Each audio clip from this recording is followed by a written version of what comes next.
kami yung first, no? May pressure konti, pero lahat kami, alam mo yung nagtulong-tulong para matapos lahat ng maayos, may palabas na maganda. So, hindi po kami makapaghintay na mapanood na namin yung sarili namin sa ginawa namin ngayon. Bilang guro, wow, ni Althea. Siyempre, napakasaya at napakadali lang na makatrabaho ko ulit si Althea. Yes. So yun, super chill and steady lang ang araw na ito.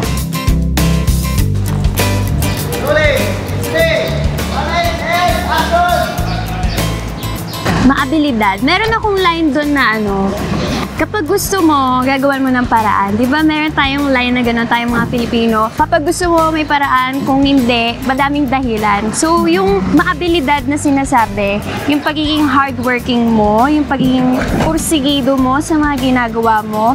Kaya yung message ng maabilidad, gusto niyang iparating na huwag kang sumuko sa buhay at gawin mo kung ano yung magpapaganda sa buhay mo or yung goal na gusto mong abutin. Nasagot na po niya lahat. Bali, ang maabilidad, parang madiskarte na rin yan. Masipag, masinop.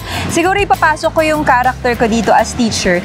Maabilidad sa paraan na sa pagsuporta ko sa isa ka sa mga estudyante ko para makatapos sa pag-aaral, makapag-exam sa LET, maging successful. Yun siguro ang isang paraan para maging maabilidad. Sa pamamagitan ng pagsuporta at pagtulong sa kapwa-tao, di ba?